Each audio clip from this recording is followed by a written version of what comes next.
Hello guys, welcome to SPPS School. Today we see chapter 9 वैश्वीकरण of 12th class Political Science.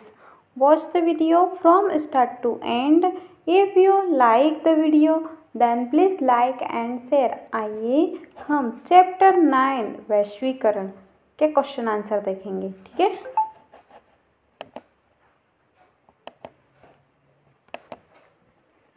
Question number first, वैश्वीकरण के बारे में कौन सा कथन सही है।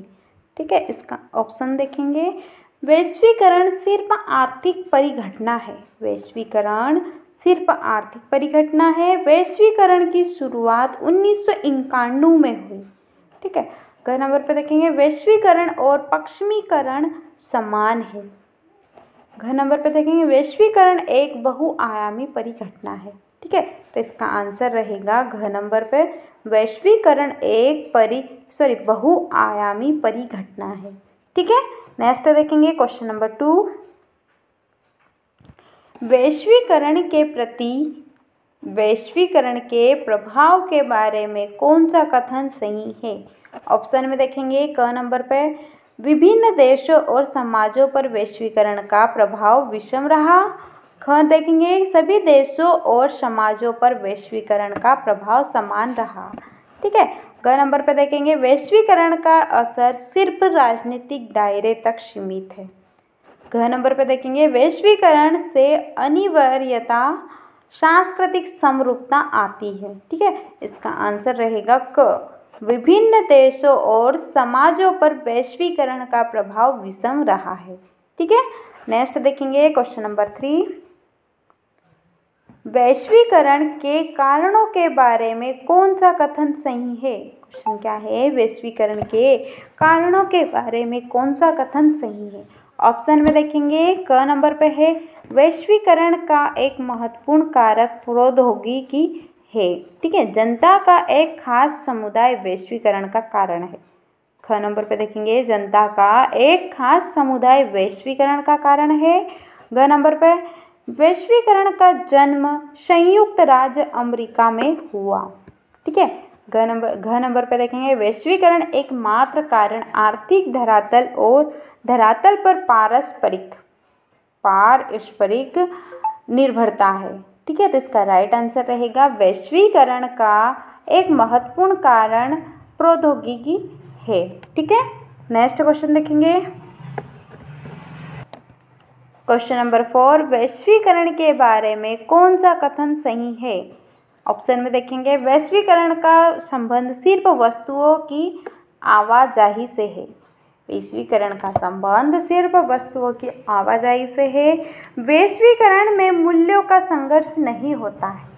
ठीक है, नेक्स्ट देखेंगे। वैश्वीकरण के अंग के रूप में सेवाओं का महत्व गौण है। नेक्स्ट, वैश्वीकरण का संबंध विश्वव्यापी पारस्परिक जुड़ाव से है। ठीक है, तो इसका राइट आंसर रहेगा घ नंबर पर, वैश्वीकरण का संबंध विश्वव्यापी पारस्परिक जुड़ाव से है। ठीक है, नेक्स्ट क्वेश्चन देखेंगे। क्वेश्चन नंबर 5, वैश्वीकरण के बारे में कौन सा कथन गलत है। ऑप्शन में देखेंगे। वैश्वीकरण के समर्थकों का तर्क है कि इससे आर्थिक समृद्धि बढ़ेगी। वैश्वीकरण के आलोचकों का तर्क है कि इससे आर्थिक असमानता और ज़्यादा बढ़ेगी। ठीक है, ग नंबर पे देखेंगे। वैश्वीकरण के पैरोकारों का तर्क है इससे सांस्कृतिक समरूपता आएगी। नेक्स्ट देखेंगे। वैश्वीकरण के आलोचकों का तर्क है कि इससे सांस्कृतिक समरूपता आएगी। ठीक है, इसका राइट आंसर रहेगा घ नंबर पर, वैश्वीकरण के आलोचकों का तर्क है कि इससे सांस्कृतिक समरूपता आएगी। ठीक है, नेक्स्ट क्वेश्चन देखेंगे। क्वेश्चन नंबर 6, विश्वव्यापी पारस्परिक जुड़ाव क्या है। इसके कौन कौन से घटक है। ठीक है, इसका आंसर देखेंगे। विश्वव्यापी पारस्परिक जुड़ाव का अर्थ है विश्व स्तर पर अधिकांश लोगों का कई पक्षों से संबंध होना। विश्व स्तर पर अधिकांश लोगों का कई पक्षों पर संबंध होना, वैश्वीकरण के कारण विश्व के एक भाग के विचार दूसरे भाग में पहुंच रहे हैं। एक देश विशेष की पूंजी का अनेक देशों में प्रवाह हो रहा है। एक देश विशेष की पूंजी का अनेक देशों में प्रवाह हो रहा है। एक देश विशेष की वस्तुओं का अनेक में पहुंचना तथा खुशहाल जीवन की खोज में विदेशों में जाकर बसना, खुशहाल जीवन की खोज में विदेशों में जाकर बसना इत्यादि विश्व के पारस्परिक जुड़ाव के अंतर्गत ही आते हैं। विश्वव्यापी पारस्परिक जुड़ाव मुख्य घटक राजनीतिक, आर्थिक एवं सांस्कृतिक पक्ष है। ठीक है, मुख्य घटक क्या है? राजनीतिक, आर्थिक एवं सांस्कृतिक पक्ष है। ठीक है, नेक्स्ट क्वेश्चन देखेंगे, क्वेश्चन नंबर 7। वैश्वीकरण में प्रौद्योगिकी का क्या योगदान है? ठीक है, इसका आंसर देखेंगे, वैश्वीकरण में प्रौद्योगिकी का बहुत महत्व है। वैश्वीकरण में प्रौद्योगिकी का बहुत महत्व है। 1990 के दशक में आई प्रौद्योगिकी की क्रांति ने विश्व को एक छोटा सा गांव बनाने में बहुत महत्वपूर्ण भूमिका निभाई है। ठीक है, विश्व प्रौद्योगिकी क्रांति में विश्व को एक छोटा गांव बनाने में बहुत महत्वपूर्ण भूमिका निभाई है। टेलीफोन, टेलीग्राफ तथा इंटर जैसे संचार के साधनों ने विश्व को जोड़ने में मुख्य योगदान दिया है। प्रौद्योगिकी के कारण ही विश्व के अनेक देशों में विचार एवं पूंजी की आवाजाही आसान हुई है। ठीक है, अतः कहा जा सकता है कि वैश्वीकरण में प्रौद्योगिकी का बहुत अधिक योगदान है। ठीक है, कहा जा सकता है कि वैश्वीकरण में प्रौद्योगिकी का बहुत ही अधिक योगदान है। प्रौद्योगिकी का प्रभाव हमारे सोचने के तरीके पर भी पड़ता है। ठीक है, हम अपने बारे में जिस ढंग से सोचते हैं और हम सामूहिक जीवन के बारे में जिस प्रकार से सोचते हैं, प्रौद्योगिकी का उस पर असर पड़ता है। ठीक है, नेक्स्ट क्वेश्चन देखेंगे, क्वेश्चन नंबर 8। वैश्वीकरण के संदर्भ में विकासशील देशों में राज्य की बदलती भूमिका का आलोचनात्मक मूल्यांकन करें। क्वेश्चन को फिर से सुनिएगा। वैश्वीकरण के संदर्भ में विकासशील देशों में राज्य की बदलती भूमिका का आलोचनात्मक मूल्यांकन करें। ठीक है, इसका आंसर देखेंगे, वैश्वीकरण के कारण विकासशील देशों में राज्य की भूमिका में आवश्यक परिवर्तन आया है। वर्तमान वैश्वीकरण के युग में कोई भी विकासशील देश आत्मनिर्भर नहीं हो सकता। ठीक है, वर्तमान वैश्वीकरण के युग में कोई भी विकासशील देश आत्मनिर्भर नहीं हो सकता। अतः वैश्वीकरण के युग में प्रत्येक विकासशील देश को इस प्रकार की विदेश एवं आर्थिक नीति का निर्माण करता है जिससे कि दूसरे देश से अच्छे संबंध बनाए जा सके, जिसके कारण दूसरे देशों से अच्छे संबंध बनाए जा सके। पूंजी निवेश के कारण विकासशील देशों ने भी अपना बाजार विश्व के लिए खोल दिए हैं।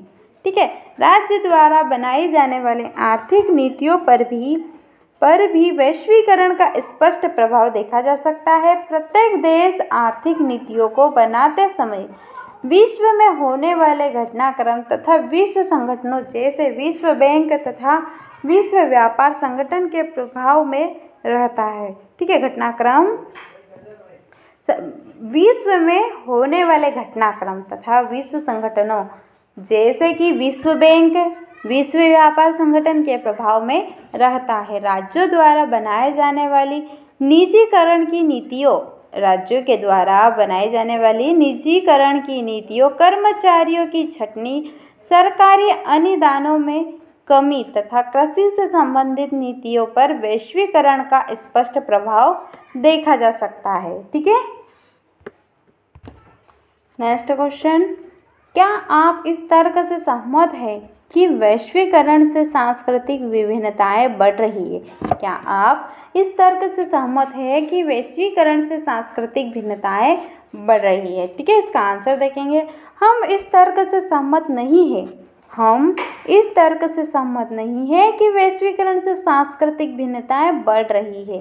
वैश्वीकरण के कारण सांस्कृतिक भिन्नता नहीं बल्कि सांस्कृतिक समरूपता बढ़ रही है। ठीक है, वैश्वीकरण के कारण सांस्कृतिक विभिन्नता नहीं बल्कि सांस्कृतिक समरूपता बढ़ रही है। यहाँ पर यह बात उल्लेखनीय है कि विश्व में किसी विश्व संस्कृति का उदय नहीं हो रहा है। विश्व में किसी विश्व संस्कृति का उदय नहीं हो रहा है, बल्कि यूरोपीय देश एवं अमेरिका अपनी तकनीकी एवं आर्थिक शक्ति के बल पर यूरोपीय देश एवं अमेरिका अपनी तकनीकी एवं आर्थिक शक्ति के बल पर संपूर्ण विश्व पर अपनी संस्कृति लादने का प्रयत्न कर रहे हैं। ठीक है, नेक्स्ट क्वेश्चन देखेंगे, क्वेश्चन नंबर 11।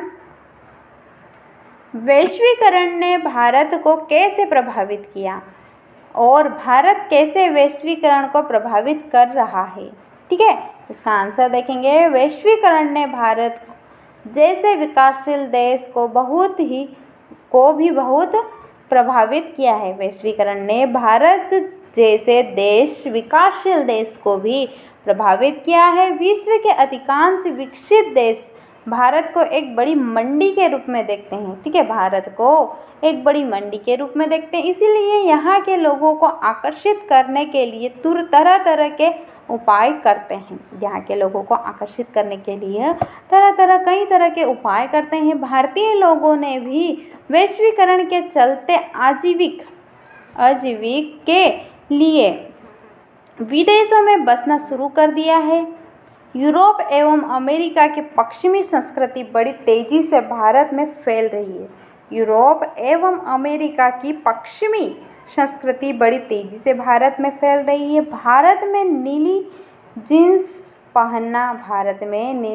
पहनना, पिज्ज़ा खाना, टेलीविज़न पर अनेक विदेशी चैनलों को देखना वैश्वीकरण का ही प्रभाव है। ठीक है, भारत में नीली जीन्स का पहनना, पिज़्ज़ा खाना, टेलीविज़न पर अनेक विदेशी चैनलों को देखना वैश्वीकरण का ही प्रभाव है। दूसरी ओर भारत ने भी वैश्वीकरण को कुछ हद तक प्रभावित किया है। भारत से अधिक लोग